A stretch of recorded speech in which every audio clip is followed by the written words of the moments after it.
Good afternoon, Farm Bureau members. Last year, Georgia's Farm Bureau started a virtual series called Digging In, and it's kind of an alternative for our membership to be able to connect with people of some influence, especially around the state capitol, since the coronavirus has limited our in-person meetings and in-person being able to go to the capitol. And they have implemented some policies at the Capitol that kind of limits our ability to get in and talk to our friends who are elected. So today we are doing another new series, and we're fortunate to have our friend Chairman Larry Walker from Perry, Houston County, who has just been appointed as a new Senate Ag Chairman. And Chairman Walker has served in the legislature since 2015. And like I said, this year he was appointed to take Chairman John Wilkinson's place, who retired at the end of 2020. And he is our new Senate Ag Chairman. And we're looking for good things from our friends from rural Georgia. So Chairman Walker, we want to get a little background for our members who may not know you as good as I do. You know, it was my honor to serve with your daddy in the House. Oh, wow. I learned a lot from him. And so tell us a little bit about your background, if you don't mind, and your family and where you're from and who you represent and all. President McCall, it's great to be with you today, and I appreciate you having me on. I was born and raised in Houston County, and that's still where we live. I've got a small insurance agency here in Perry. I grew up working in my grandfather's farm equipment dealership as really a boy and young man. I also scouted soybeans and peanuts through the extension service for a summer job, and showed hogs with 4-H, and actually had the state grand champion hog one year. But I then went off to the University of Georgia and majored in finance, and then I came back, worked in farm equipment for several more years, and then before I started my insurance agency. My wife is Adrian, married. She's my high school sweetheart. We actually eloped in college and got married, and we've got 3 married sons that we're mighty proud of. But I'm so excited to be the Ag Chair in the Senate. It's a daunting, big responsibility. Of course, we all know that ag is our #1 industry and so critical to Georgia and our economy, and to putting food and fiber on the table for our families, and look forward very much to working with you. I've got big shoes to fill on the Senate side. Chairman Wilkinson was a mentor of mine, great friend, and I've joked that I still have him on speed dial. I'm sure I'll be relying on him, but the same with you, Chairman McCall. You've been a great friend and a great source of knowledge, and I look forward to you helping me be successful in this new role. And Larry, that's our job here, is to help you be successful. You know, you may be kind of like I was when I got elected.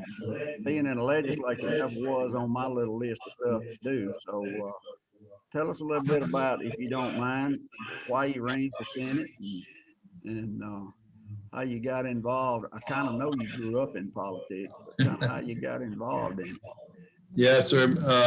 As you've already alluded to, my father served in the House for 32 years. So from age 7 to age 39, my dad was in the State House, and our dinner table conversations often revolved around politics and what was going on in the state. And to be quite honest, you know, I kind of got tired of all that and never dreamed I would have any interest in getting into politics. But as I got more involved in my community, and especially serving on the Houston County Development Authority and doing some stuff with the Perry Downtown Development Authority and the Rotary Club, I began to see that if you're willing to get involved and work with other people and collaborate with other people, that you can make a positive difference in your community. And I got a lot of satisfaction out of that and thought I had the skill set to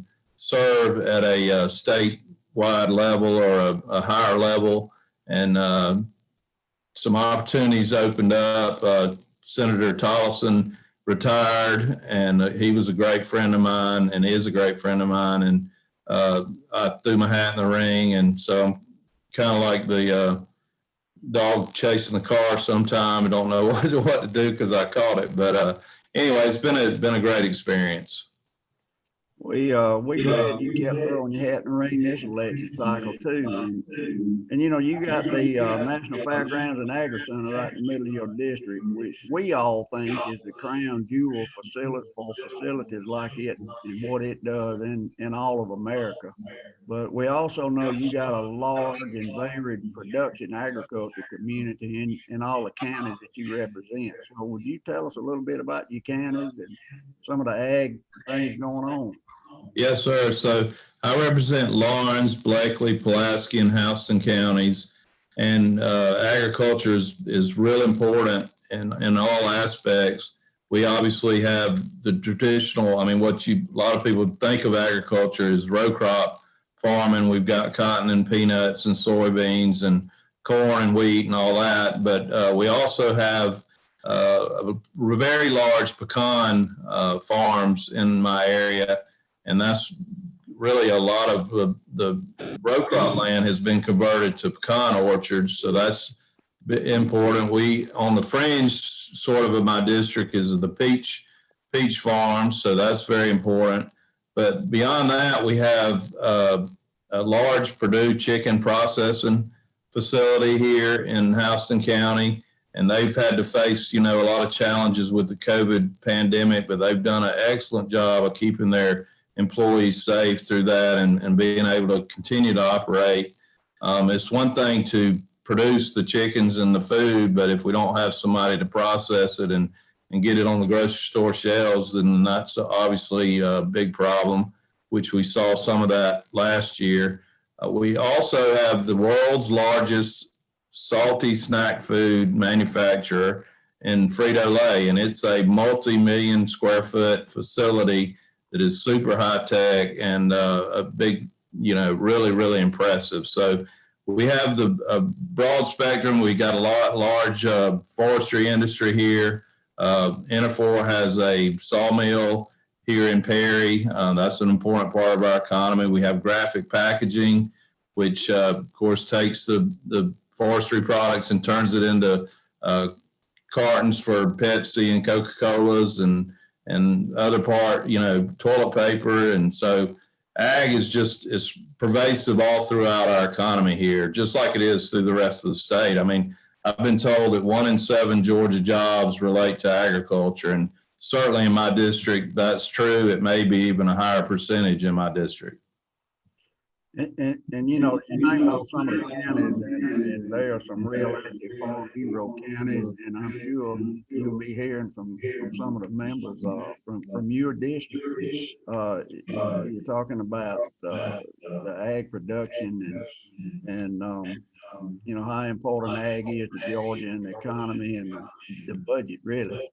What are some of the issues you see that might be facing ag that may not be our exactly friendly things, but also some of the good things that's going on with ag, if you can think of any like that too? Yes, sir.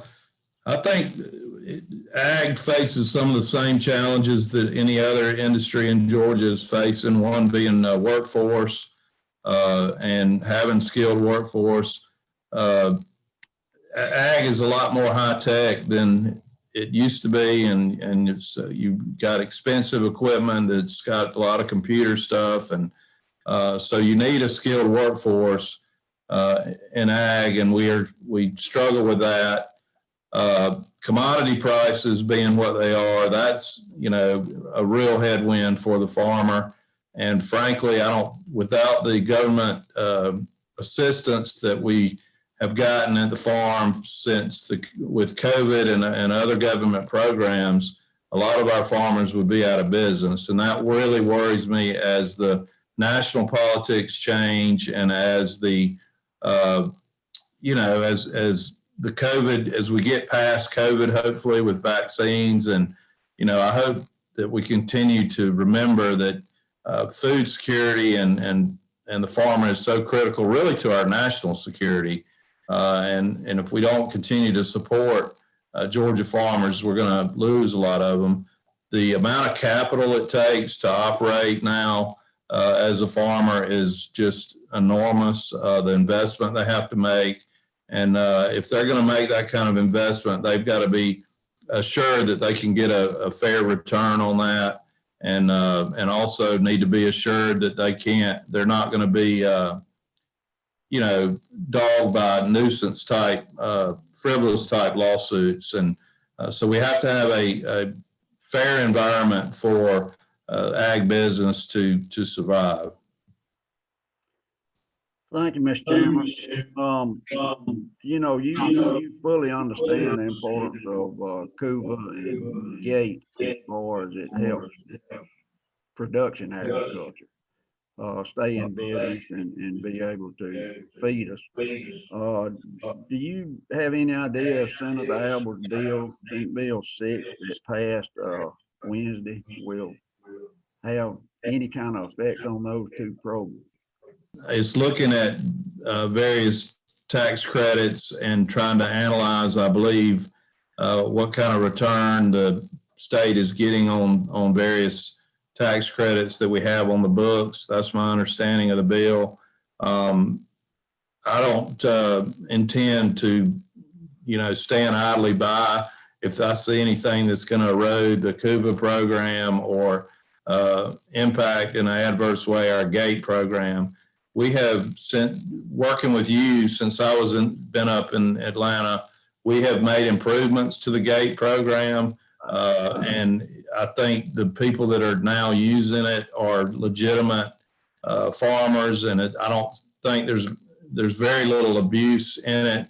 I believe. I mean, I think it's come a long way, and I think we needed to do that on our own and kind of police our own program and make sure that if it does come under scrutiny, that we can defend it and justify it. And I don't think we'll have any problem justifying it. CUBA, every year it seems like somebody wants to add something to it or put something in there to allow you to breach your CUBA. And I think we got to be very careful with that. And I understand cost benefit analysis on anything that we do, and I just hope they do the right cost benefit analysis on CUBA and GATE that gets down to the local people buying and selling ag products.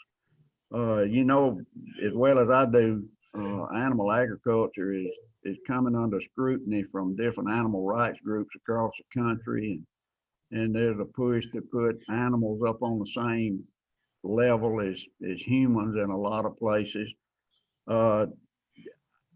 We have been able to curtail those kind of laws in Georgia. Do you think we'll continue to be able to do that so we're the biggest poultry producer in the world, and we need to keep that and be able to feed our country, because if a country can't feed itself, it don't need to worry about military. So that's a big concern. You think we can take care of all that in Georgia? I think in the short term, yes. I think long term, it's going to get more challenging for us because of the changing demographics in Georgia and the shift in population from rural areas to more urban and suburban areas. And frankly, this kind of leads into another conversation, but I'm concerned with reapportionment and the population loss we've had in South Georgia, really south of I-20, and the lack of the lack of representation we're likely to have, or the less representation we're going to have after reapportionment. So I think we got to be diligent there. I really do think a silver lining sort of to the COVID pandemic, when the grocery store shelves were bare, I think that got people's attention, and I think that might change the conversation some on that. I mean, I hope that the public recognizes, especially after going through that, how critical our food supply chain is from the farm all the way through to the truck drivers delivering the food. I mean, it's so I hope that helps our case some, but I can assure you that I'm going to continue to fight hard, partnering with you guys at Georgia Farm Bureau to make sure that we communicate our position and advocate for it strongly, and defend the farmer and educate the public at the same time about it. And Mr. Chairman, the fact that some of the grocery store shelves were bare, I'm like you. I hope it woke people up to understand that load of chickens headed to the fair processing plant is going to wind up in the grocery store, and the chickens just don't happen to be in the storeroom in the back of Kroger. And also that load of logs going down the road is going to eventually, pretty quick, be their toilet paper that they couldn't find Yes. back during the pandemic. So that's the kind of stuff that we all need to educate the public on that don't necessarily understand that. Couple more questions, if you don't mind, outside of ag issues. I know you have heard it, and I have heard it all over the state. Whether it's true or not is up for guesses. But this election integrity that y'all are having to deal with, I'm sure there's been a whole file full of bills dropped already dealing with elections, and even the speaker appointed a special election integrity committee in the House. So have you got any thoughts on where we might be headed, or if we're going to go anywhere with that? There's been a lot of proposals made, a lot of bills already dropped on the Senate side, and then again, the House was working on it. I believe that we've got to tighten up some things. I think there's issues that we have identified even prior to the November 3rd election. We had a Senate Bill 436 in the 2019 or 2020 session that was dealing with tweaking some of the election rules. So it's not a new conversation, but when you have, normally we'd have about 5% of the vote would be by mail-in ballot. And in this last election cycle, I think that, obviously due to COVID and other reasons, but I think that percentage was 25% of mail-in ballot. And that's a lot of work, additional work on the local board of elections to deal with. Is really the most inefficient manner of them having to handle the vote versus the in-person voting. And I think we need to be consistent. If you're going to vote in person, you have a certain set of rules. I think the same rules ought to apply to somebody that's going to vote by mail. So that's one bill I've introduced, is just to make that uniform. The ID requirement on mail-in ballots be uniform with the ID requirement on a in-person voting situation. But I don't ever remember there being ballot drop boxes prior to this election. From what I'm told, they were not outlawed in the code, but nobody had ever done it. So I think since that's a new phenomenon, we need to address some rules around that. So I do think there's room to make improvements and maintain, though, open and fair. I mean, we want everybody that is a legal voter to be able to cast a legal ballot. So, I mean, we're not trying to prohibit that. We just want to be sure that the confidence of the public is restored and that there is integrity in our election system. No matter whether you're Democrat or Republican, you ought to be for that. Right. Well, thanks, sir. One more question. You touched on it a little bit a while ago, when you talked about the population shift, above and below Macon, really, or even I-20. Y'all are gonna have to draw a district sometime this year, and Georgia didn't do as good as it should have, maybe in census reporting. I think we were like 38 out of the country. You have any thoughts on how that might affect rural Georgia and some of the districts that may get drawn with metro areas keep growing and growing? And I think it's going to be a challenge for us. That really does. That's one thing that kind of worries me about the future. I do think we have in Georgia. I think we have bright days ahead. I think the political representation in rural Georgia is going to be further diluted after reapportionment, and that concerns me. Fortunately, currently we have a governor that is committed to rural Georgia. I mean, he put $30 million in the budget for rural broadband. He's been supportive of rural hospitals, and a lot of, if you look at it, a lot of his economic development announcements, his industry announcements have been outside of the metro Atlanta area. So we currently have a governor that understands and is committed to rural Georgia, but I don't think that's always going to be the case. So we need to, we're going to have to just work harder. well, Mr. Chairman, thank you. I want you to know that our public policy department here is at your beck and call whenever you need something. If you need any of them, you'll see Alex and Katie and Jake a lot. Anybody in the Senate that may have a question about anything, we'd be glad to work with them, and especially anybody on your committee. If they have any kind of question, we will get you an answer, and we look forward to helping you. And if you ever need a farmer to come and testify on any particular issue, you let them know or me know, and we will, excuse me, we'll round you one up and get their expertise on anything that may concern any particular issue that you have. So we have members that produce everything in Georgia from apples to zucchinis, and they will be more than happy to help you. So you got any closing remarks? And we appreciate you doing this.